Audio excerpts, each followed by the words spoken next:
this Maxx Crosby noise is getting louder and louder. Max going on social media and having a reference to like a cowboy in one of his songs. The poly market and the betting market's starting to fluctuate. It was going tilting towards the Cowboys. The Cowboys got a late shift last night in the poly market. Said Cowboys are the betting favorite. It's settled back down. It's How now do the, I it's bet now, on the poly it's now market? the Bears again. How do I bet on this? Just Google poly market Maxx Crosby and it'll pop up the website. But yeah, it's something where that's the first time Dallas has led in the poly market rankings during this entire time that they've had something on it. But the Bears went ahead and took it right back over. In fact, still the slight betting favorite stays with the Raiders. Well, I have someone else as the favorite from Bet Online in Vegas. Oh, who is it? Let me guess. Yeah, let's guess. They're in the NFC. Not the Bears, not the Cowboys? Nope. Rams. Nope. Okay, well, I mean, they just don't know then. You said NFC. It's in the NFC? Yeah. Commanders. Oh, Commanders. wow. Commanders at 3-1. Then the Titans at 4-1. The Patriots at 5-1. San Fran, us, the Rams, and the Eagles. Wow. Okay, Washington's a little surprising, I guess. Why? I just feel like they feel farther away. I mean, they were in the NFC Championship game last year. Everybody pops once. No, I know, but Cowboys, they would actually, say... Cowboys don't ever pop. So next year you would lock them into third in the East? I think so. I mean, maybe fourth if the Giants, pop. I mean, here's the thing, is that they can, even whether it's just a one-year pop or not, anybody who's in that organization is not going to feel like, well, we're not good. Right, like absolutely. they're going to be making excuses and saying like, well, this happened and that happened and, there were these complications and next year we'll be ready to go and we'll have Max and it'll be good. Rich Eisen seems like he's trying to push Jerry to do it. I'm telling you, they're not far away. They're real close. If they get Maxx Crosby, our buddy James Palmer was saying that he had been on a podcast and he said that he brought up Max Dallas and to somebody while he was in Indy, and they're like, I'm just saying, don't rule it out. Don't rule it out. Diana Rossini reports that Max is ready to leave. So where do things stand with it? Based on several conversations with league sources, the Raiders have not moved off from their asking price of 2 first-round picks and a player. The Micah deal. Several teams are interested, but decision makers are getting mixed signals from the Raiders in regards to their genuine interest in dealing their star. And we had talked about this a couple of weeks ago. I don't know whether you were out, Bobby, but Tom Brady's boy, Tom Brady. Alex Guerrero, apparently is irritating Max as well. Yeah, and see, when you mentioned that they're getting mixed signals, we read from the Michael Silver piece yesterday a little bit over at The Athletic, which I always think Silver is super valuable in his articles because there's always like one or two things in there where it's like, oh, really? Like nobody's really talking about that. And he had said yesterday that the mixed signals is coming from the fact that Max publicly doesn't want to be disrespectful, but privately he wants out. He's telling them he wants out. They kept thinking they were going to be able to salvage and repair, and they're just starting to come to terms with he wants out even though we don't want him to go. And when are we they got to do it. When are we going to start killing Tom Brady as team owner? Like Michael Jordan is getting all his NASCAR praise. He never came close to sniffing any of that as a failed NBA owner. Yeah, he won financially, but he was a failed NBA owner in my opinion. And now you have Tom Brady who hired Pete Carroll. Yep. No one asked Tom in any of these interviews with Logan Paul and everything and his, international football event and his dating of 20-year-olds. No one asked Tom, why did you suck year one? You already threw one coach. You overpaid Chip Kelly. You had a disaster of a quarterback situation, and now you're dealing with Maxx Crosby and Tom just skating by. Yeah, and the like you mentioned, the Guerrero connection. Silver wrote in the article yesterday, he said, like many players and coaches, Crosby was frustrated by the presence of Alex Guerrero, who's a staunch Brady ally. He says, Guerrero, who regularly attends practices and meetings, purports to possess significant organizational power, informing players of impending transactions and even indicating to staff members who don't follow his instructions that their jobs may be at risk. The diet guy is now telling players that they're being released or whatever, which is just insane to me. But this is why, look what happened in New England. Look what happens now. This is why Alex Guerrero is Tom Brady's Jordan Hudson. Wow. Yeah, it's they're not going to get 2 1s on a player. They could just cancel that idea. Yeah. That's the A.J. Brown ask. Yeah. I'll get to that in a second. I guess in terms of Brady not getting the heat, I mean, he's such a minority owner. Well, every report says that Mark Davis has given him the power. Yeah. I mean, but he's now, like president of football operations. They've done a good job, though, of like publicly looking like it's separate, even though all these reports are like, no, he's pretty powerful. He's telling them what to do over there. Does he have the final say in all finances? I mean, probably not. He's probably got a say. All right, let's reset this then for where you stand on the fan text, 877-881-1053, and what you are giving up. Where are you drawing the line in terms of the offer? Now, history of this show has had Bobby way more aggressive to get Max than myself and Choppy. So, give me the comp that you're willing to part with. If they want 12, they can have 12. Okay. So I would not do 12. I'm willing to do 12. And then if they want some sort of like, well, can we get like a fifth next year? If they want some other, fine. But if they're asking for any other like significant trade capital, like a third next year, no. I'll tell you what. You could have 12 when 11 is on the clock and Downs and Styles and Bain and Reese are all gone. Okay. Well, if that's when you can Styles have. and Downs are gone. Remember Mike Sando yesterday talking about maybe they could all fall out of the top 10. Okay, yeah, but he polled 4 different executives and said At The Athletic? Yeah, and said predict the top 10, and 3 of the 4 executives did not have Caleb Downs or Sonny Styles going in the top 10. I am not giving up 12 until I know who's there or not. 12 is off the table for me, period. Period. Yeah, I'm fine with that. I'm totally fine with that. I'm totally fine with that. All right, so 20 and? I mean, I'm not giving, there's no such thing as and. Okay. The word and does not exist in this scenario. I could part with 20. I mean, you got people in the fan text saying I'm giving up 12 and 20. I'm giving up 20 and Steele. I'm giving up 12, 20 and Steele. I'm giving up 12 and Pickens. Oh. Like, what are we doing here? George Pickens gets you Maxx Crosby on his own. And if he doesn't... No, he does't. Then you know what? Then the Raiders are dumber than I expected them to be. I don't think anybody in the league is doing that trade. Because the league is stupid, okay? And everybody in the league has been stupid. So this is 2 leagues you're getting sideways with in the last 2 days that are telling you your trade thoughts are not the other good. league? The NHL yesterday. No, the NHL agrees with me. The idiot Stars fans who are sitting there going, well, we can't give up points. We can't give up scoring. It's not about scoring. You know who just proved that? Bill Guerin and Team USA. It wasn't even a discussion to put Robo on the team over Kachuk. Kachuk was like the second guy picked on that team. Nobody in the NHL, if they have Jason Robertson, says no to Brady Kachuk for him. Nobody. Would you be more willing to give Pickens than 12?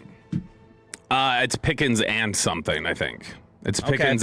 So well, you don't have a second or 12. third. Well, I mean, you could do second like next year, third next year, something like that. No, I'd rather just give up 12. Oh, from the 817, you can't get Max. He had to get sedated to get all of his tattoos. Soft. Oh, man, that's cold. If that's true, you can't. Come on now. Your quarterback had to do that, too, for his leg tattoo. That one that took like 8 hours. Yeah. 8 hours, you got to get sedated, man. Oh, come on now. More importantly, Bob, take us inside the building on what you think they're thinking about when it comes to this. Oh, I think they love him. Like, I think everybody in the organization thinks really well of him. Yeah. And thinks they think like, yeah, culture, the complete player, the guy who is going to give you all the effort, the leadership stuff. They think all of it checks every box they want. They liked him when he was coming out of school, however long ago that was, 7 years ago. Yeah. What would Christian Parker say? We got him off the record. You got to think about, now I know the easy answer is, oh yeah, Maxx Crosby. We got to build this now. We got a ton of different needs. Yep. And you're going to have him for a couple years. Christian Parker will probably be gone by then anyway, but is this the smart way to do things, CP? How do you think he's answering it? Yeah. I think he's saying yes. That's somebody who the complaints about, well, I don't know about Clowney going back. I don't know about this and all the little nuances of like, does he do everything? Crosby is a complete player who will do everything they need and everything that he wants to. He is a ridiculously high IQ player. Like it's the stuff that Christian Parker's talked about. High IQ, super versatile, especially at that position as an edge rusher who could play forward, play back. He does that. Here's another thing I'll throw into advocating for this, even though you hear where I stand compared to Bobby.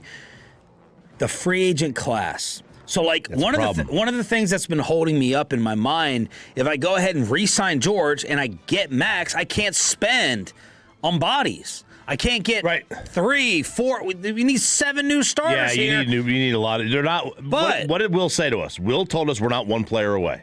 Yeah. He said nobody's one player away. Yeah. Well, they're not. They're not 4 players. They're not 4 players away. But if it's a weak class, does that make me more apt to make this move and spend my money on the absolute known sure thing versus burning it on question marks? Mm-hmm. Is that a fair question? I mean, I know it's fair. It's smart. It's brilliant. I brought it up. But how much could that play into it? Yeah, we got the money to spend, but, like, on what?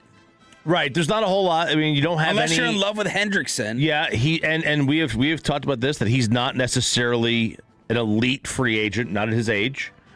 Trey? Right. Yeah, not his age. There's not really any. So there's no S tier, right? S tier is what the kids say is the top tier. S tier? S tier. All these. Weiwo? Yeah, I don't know what S tier is from. I don't know. It's video game thing. I don't know. Crosby is a better player than any of the edge rushers on the market. And even still, those edge rushers in a lot of ways, Phillips, Hendrickson not being as good as him, also might have more significant warts. The more fascinating question to me, and we brought it up yesterday, was, or in terms of the alternative, is Grenard. If the Vikings are willing to part with Jonathan Grenard for like a 4th, and Marcus Dixon, who's your defensive line coach, is like, yeah, I worked with him, he's still got some juice left, that might not be a bad consolation prize. But I don't love PFF, you know this, but just as a baseline so people have an understanding, these are the average grades for Maxx Crosby over the course of his career. Coverage grade is a 67 as an edge rusher. His run defense grade is an average of 75. His pass rush grade is a 77. Like, I mean, he's just a super solid all-around player. Yeah, we don't even have to have a conversation over the skill, ability, or credentials. This is all about team building. Yeah. We don't have to debate the merits of the greatness. That's why I'm fine with 1 for 1. What's that? That's why I'm fine with 1 for 1. If it's like, here's a first-round pick, here's 12, it's high capital. But if it's just 1 for 1, it's like, okay, I'm using that resource on that player. He's an older player, whatever, but he's established. I know what he is, and I'm trying to win in a 3-year window here. Max fits the 3-year window. Yeah, he does. He's obviously going to be more. So you'd be thrilled. Sorry, Choppy. Then you'd be doing backflips if they got it done for 20. Yeah. You'd be going crazy. Yeah. Would you do 20 and more? Like people are throwing in there 20 and Osa or Steele. If they wanted a 5th, no, I'm not doing 20 in a player. Not any like rotational 20 player. in next year's 2? No. If it's next year's like 5. If it's a 5, 6, 7, they want something that's like a later day 3 pick thrown in there too. Yeah. Fine, but no, I don't want to do more than 20 or 12. That's what you're using. I'm trying to think of who could jump them. Let's just say I don't want to do it for 12, but who could jump them with better compensation above. Miami doesn't need to do it. Cincinnati wouldn't make sense. I mean, Chiefs could give up. They have 2 firsts, right? They don't have money. Yep. Kansas City would make sense. Let's just take the money out of it, right? Team need. They traded Trent McDuffie, by the way, to the Rams. I mean, the Rams could give up 16 if they wanted to, or whatever number it is. Yeah, but who's going to jump us for 12? Yeah. Saints don't make sense. About Washington at 7. Cleveland, Giants, Tennessee, Arizona, Jets, Raiders. No. Yeah. So it's really only Washington. Washington does not have a 2nd-round pick either. So they'd be giving up, like, they don't have the pick in the first 2 rounds. Though. All right, well, I told you Downs is there at 12. Uh-huh. Or you send it for Max. Max. Ooh! Absolutely not. Styles. Max. I know what Max is. And I've got another dart to throw at 20. I mean, you are. What is all the homework saying back on this Downs rumor? I don't think there are teams who I think are aware, like, maybe his knee, like, long term, maybe he ends up having some knee issues, but I don't think it's like this huge, he's off teams' boards. Like, I think a lot of teams are just like, he's fine. Do you want to hit him with the hypothetical? Oh, yeah, okay. So this was, Nick Harris had asked this on DallasCowboys.com during the draft show, and then he brought it up yesterday. Caleb Downs is not expected to be a red shirt. But they were like, no red shirt guys, No, we're not doing that this year. Caleb Downs is a guy they really like.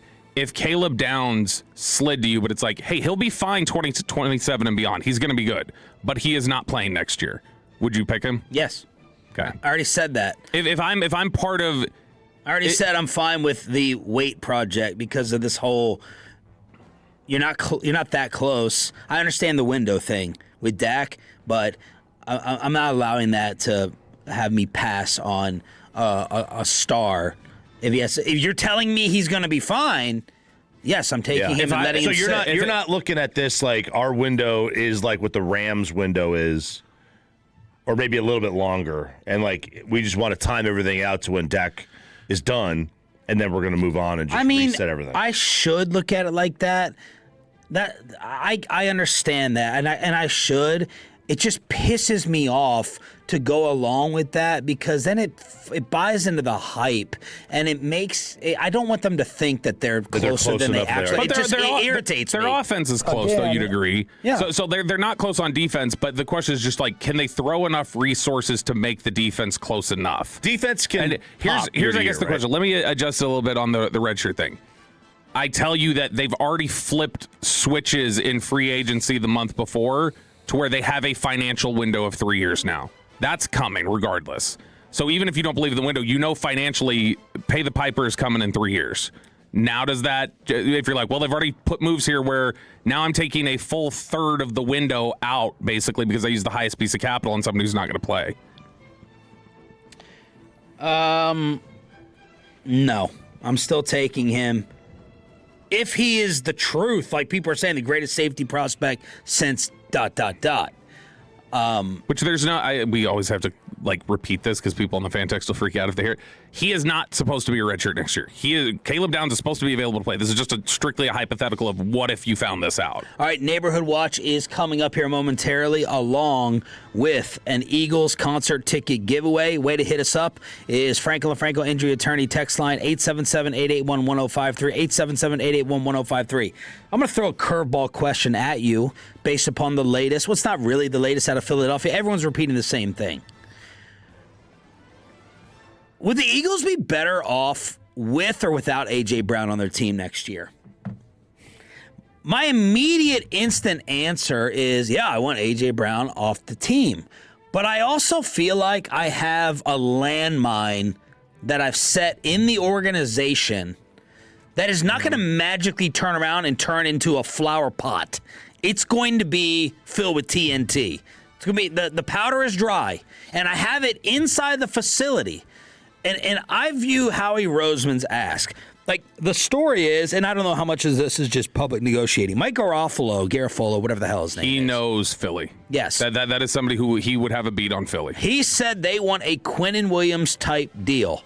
So they want the balls of this dude to say, I want more now for him than when we gave up to get him in 2022. That Howie Roseman, so on draft day that year, they sent a first-round pick and a third. Mm-hmm. And Howie wants more for that now with a guy who's 6 years older. So they want a Quinnen Williams type deal. We all know what happened with that. He's been there 6 years? No, he was traded like 4 years ago, 4 years ago. Roseman wants more for Brown in 2026 than he had to give up to acquire Brown from the Titans in 2022. Okay, so 4 years, yeah. That's what it says. And I'm like, I think this. I think it's an addition by subtraction. Oh, you guys answer the question. So you think he's the fox in the hen house? Yes. Now, not necessarily. Not that he's wrong. He's just not going about it in a healthy way for the rest of their team. Him and Jalen is not getting solved. I believe that's not getting fixed because Jalen Hurts is not, in my opinion, all of a sudden going to turn into this precision pocket passer, and therefore A.J. Brown is not going to be happy. So it's like, dude, you got to get him out of here because we can't get Jalen out of here. So that's it. It's a little bit on a much lower scale in terms of talent. It's a little bit like the Eberflus question that people were talking about last year. Like, was this all Eberflus's fault? Nope, but I could replace one guy easier than I can 26 on the other side of the ball. Yeah. I need, so, sorry, the flexibility to move away from you makes you more expendable. Sorry about that. But also, and I know I'm kind of viewing this as a win-win for us. If I was Philly, it seems like Philly they don't love the way he handles it, but they're like, yeah, we kind of agree with him. And so I know that they don't think that he's just some irrational malcontent. Right. He's not crazy. But the Matthew Berry thing, which we'll get into, I know, a little bit later, his notes from the combine, one of the things he had in there is that the reason for the Eagles being like, okay, maybe we could do it is because they think that it'll unlock Devontae Smith more. So, yeah, if you're weighing not only do I get rid of some tension and I potentially free up, Devontae Smith to reach another level, like when Amari Cooper left and CeeDee Lamb was allowed to flourish, then, yeah, I mean, I understand why they're wanting to do it.